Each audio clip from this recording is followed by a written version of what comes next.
studio in Abuja. Group Captain Sadiq Shehu retired to discuss the use of non-lethal weapons. Good morning and thanks for joining us on the show this morning. Good morning. Thank you for having me. All right. Well, the use of non-lethal weapons, there's been a lot of debate as to whether really how non-lethal these non-lethal weapons are. Because some people would say the tasers, for example, you know, have led to fatalities in a number of situations. But talk to us about the desirability or otherwise of non-lethal weapons in a society like Nigeria. Are we really ready for that? Thank you very much. I like the way you started with casting a doubt whether non-lethal weapons are completely harmless. I would like to set the stage by saying that even though they are called non-lethal weapons, in fact, in some countries, they like to call them less lethal weapons, LLW. This for the fact that it is not a requirement that a non-lethal weapon must be completely harmless. Depending on the physiology of the target, somebody might be sick, somebody may not be strong, it may be an old man, it may be a child, and also the range at which non-lethal weapon is used. It is good to understand that it is possible for somebody to die through the use of non-lethal weapons.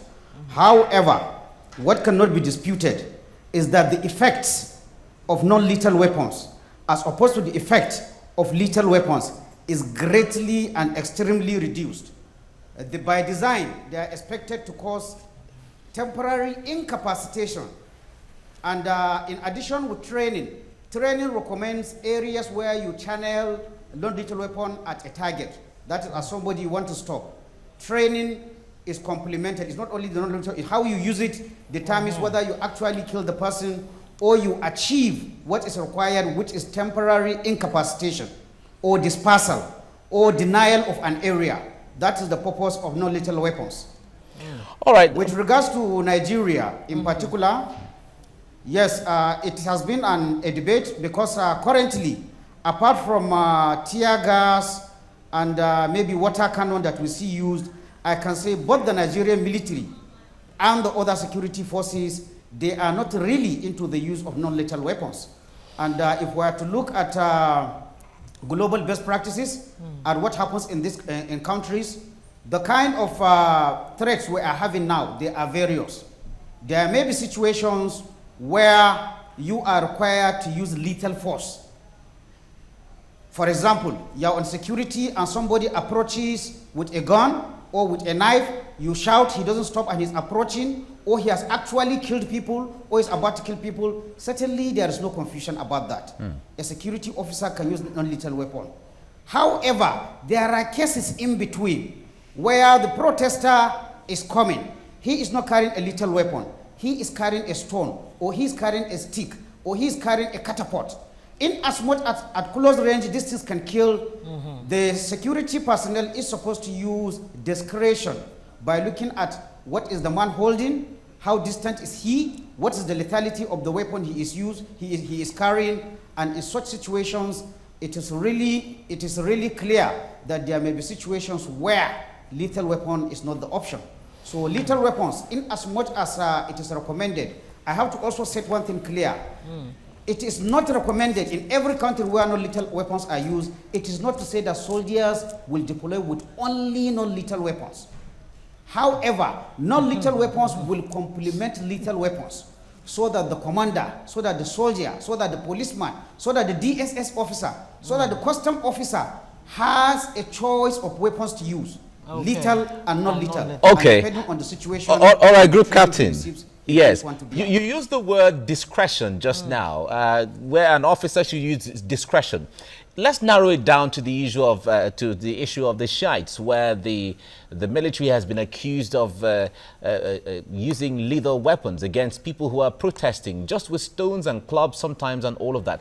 Shiite members are Nigerians, and in the eyes of the law, they have the right to protest. They have the right to demonstrate however way they want. But the point there is when it gets to a certain level where, anyway, that discretion is there.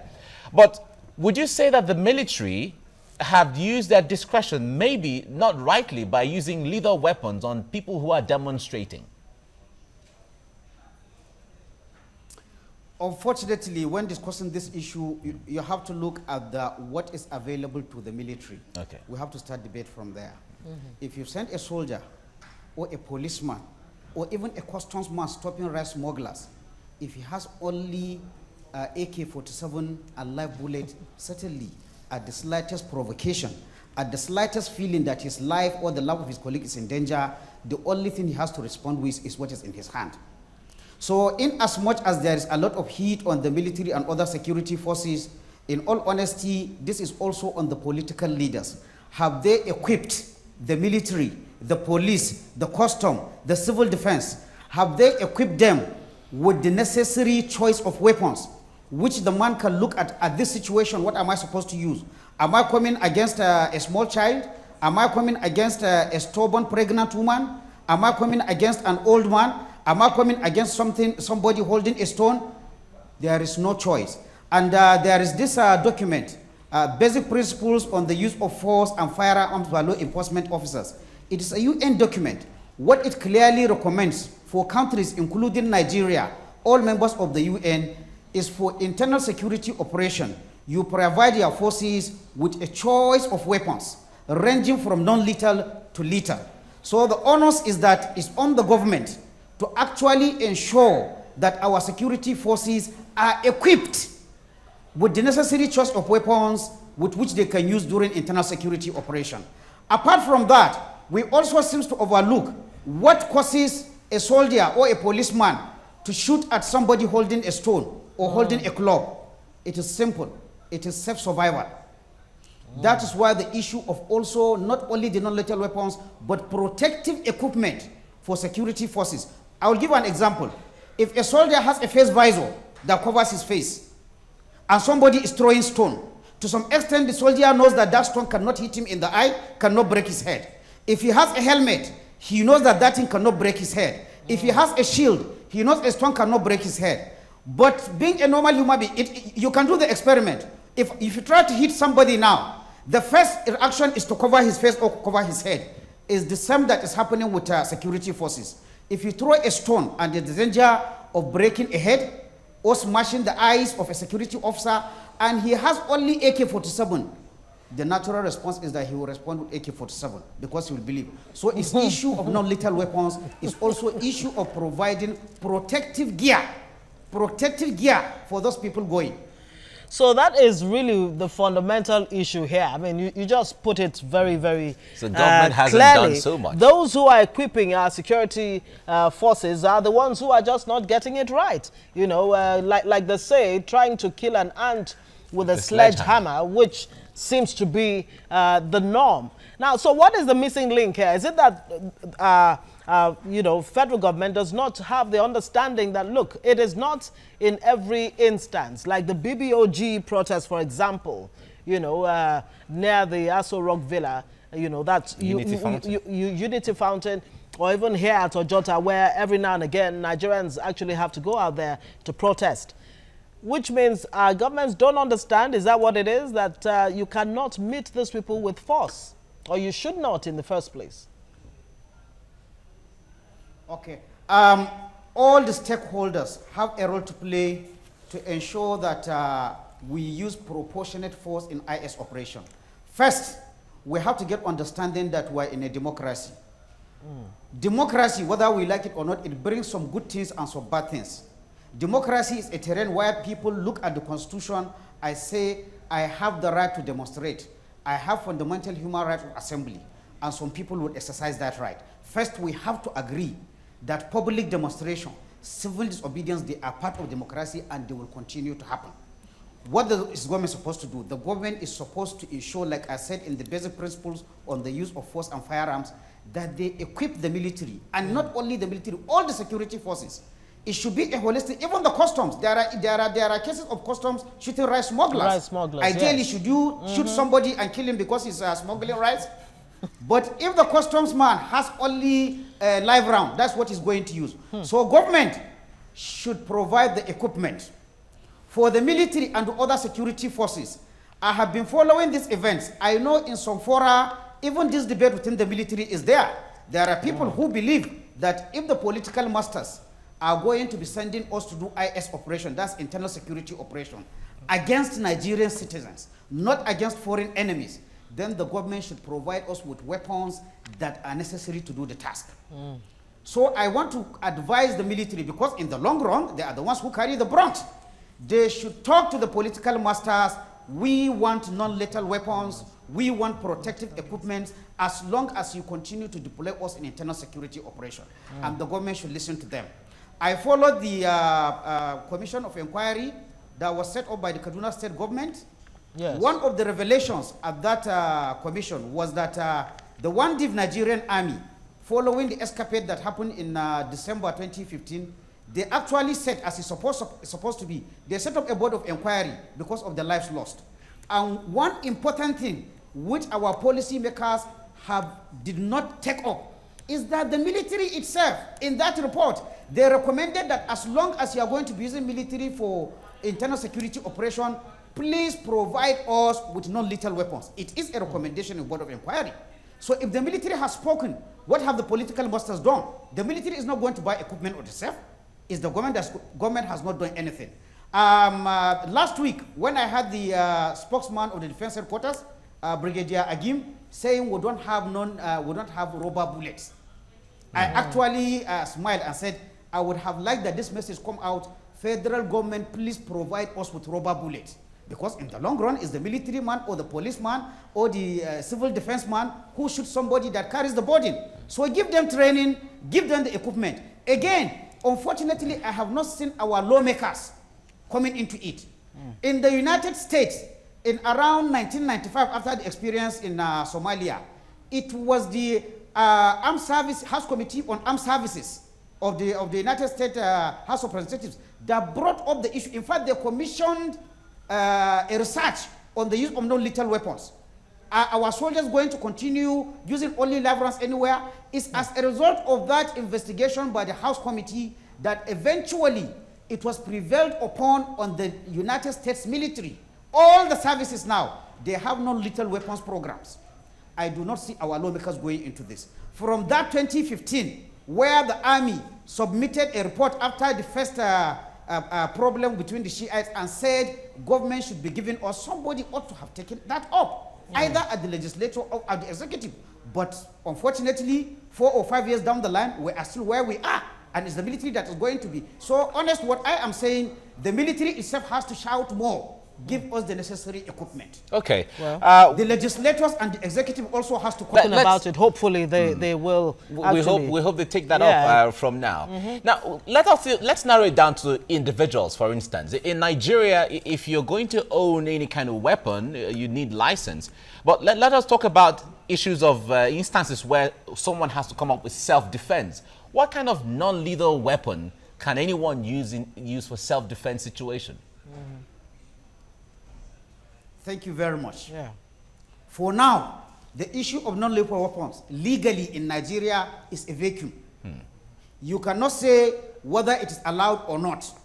I have traveled to countries where I can easily go and buy a tear gas or a spray, and I can put it in my bag, enter the airport, and come with it. I've been to countries like that. But in all honesty, that is a legal conundrum for Nigeria. Is it allowed or not allowed? Depending on circumstances, I will tend to believe that if the police or ISSS will catch you with any non-lethal weapon, they are likely to take you. So again, the issue of National Assembly. They have to legislate for purpose of self-defense. In other countries, a girl that is afraid, a young girl that is afraid of being raped, she can carry a tear gas and they have it in very small canisters. It's inside her bag. In Nigeria, because of the lack of law, I want to believe you could run foul of any policeman if he catches you with that. So again, the National Assembly have to look. Should they provide, should they make it, it's an option. They may make it a control item only available to the security forces. They may also adopt other system where they will say citizens can buy it.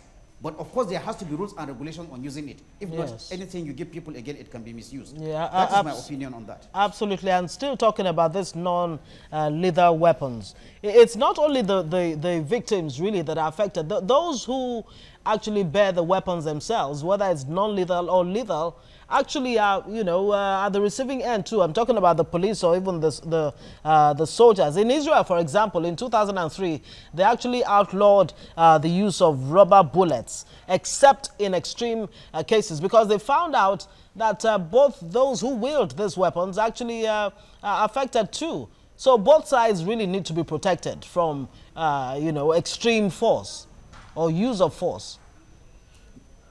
Yes, every non-lethal weapon that is going to be used, it has its advantages and disadvantages. Now, you raised up one issue which I missed, which is very important. Availability of non-lethal weapon is not only for the protection of the protester or the lawbreaker. It is also for the protection of the person, that is the law enforcement officer. Because if you have non-lethal weapon, for example, and you deploy them early in a procession where you have issues, you reasonably think that it is going to degenerate. Most demonstrations, they start as peaceful ones, then they degenerate. Now, when you see the sign of degenerations, at a very long distance, appropriate distance, there are non-lethal weapons that you can use.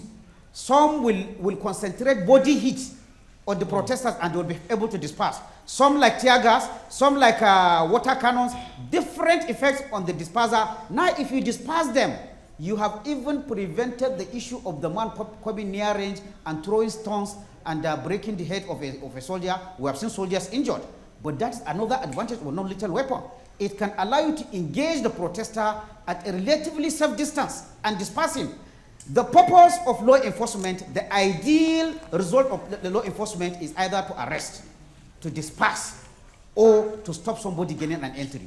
It is not the aim of the military. It should not be the aim of law security operation to have bodies to count after the operation. If you disperse them and they leave, I think the aim has been achieved. Yeah. If you don't allow them to enter National Assembly or police headquarters, I think the aim has been achieved. And if you can do that without killing anybody or by making somebody to lose consciousness and you carry him, I think both the military or the security have achieved their aim, and we have also prevented unnecessary loss of lives of people who are citizens, even though they are stubborn citizens who are breaking the law. All right. You talked about the fact that there's a legal vacuum when it comes to whether the laws cover the use of non-lethal weapon, especially when you're not the security person. From the standpoint where we are right now, how challenging would it be if Nigeria has to come up with the issue of the use of non-lethal weapons, where if there is a demonstration, as far as it has not degenerated, non-lethal weapons should be what should be used and not the lethal ones? How challenging would it be to train the Nigerian army, not just even in the use of it, but even in the ideology of how to apply it? Okay. To be fair to the Nigerian military or general security policy, in principle, there is what is called use of force training. There's what is called escalation of force, or EOF. What does it mean? It means a security agent, especially in an internal security operation, not war, is supposed to look at the behavior of the protesters or a protester and then respond accordingly. There are various kinds of behaviors of protesters. A protester or lawbreaker may be compliant. What do I mean by compliant? Disperse or I shoot. Leave this area. There are protesters that will comply with that. Then you have the next stage is the passive resistance. Passive resistance, he will say, I am not moving from here. But he's not throwing stone. He's not attacking, but I am not moving here. That is passive resistance.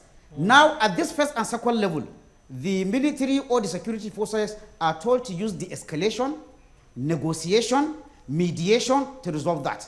The next stage is you have an active resistor.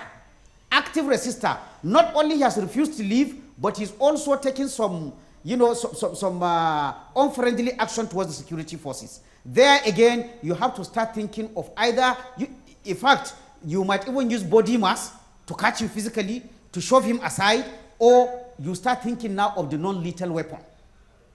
The next stage is somebody who is aggressive, but not up to the edge of causing deadly harm. Maybe he's using a catapult, maybe he's using a stone. Again, here you use defensive mechanism. You don your protective equipment so that you protect your face. Of course, we don't want any policeman or security man for his face to be broken. Then you come with your shield, then you try to counteract him. The next stage, which is that one, there is no question about it. If the man still continues and is holding a knife coming towards you at a certain distance, or is at the extreme, he's also holding a rifle, of course, the right to self-defense is always there for a security man, whether military or DSS or police. You are not sent to go and die. But the difference between a protester and a security man is the security man is trained to judge. When am I to act? What will I use? When is actually my life or the life of my colleague is in danger? When is the life of another citizen in danger? Then right to self-defense for your own self or for the protection of others comes in. And in that case, if you use a lethal weapon and you kill the person, you are technically within a very safe area. So the challenge is challenge of training. The challenge is challenge of doctrine. The challenge is challenge of getting the equipment. The challenge is the challenge of both the military and the political masters to understand that non-lethal weapons are things that are used by militaries all over for now, because of the understanding that there are different grades of threats that will come. It is not every threat that should be responded to with bullets and AK-47. So these are the challenges that different that I can identify. Okay, we have to leave you here now. Group Captain Sadiq Shehu, retired. Thank you so much for talking to us this morning and enlightening us about the use of lethal weapons. Thank you very much.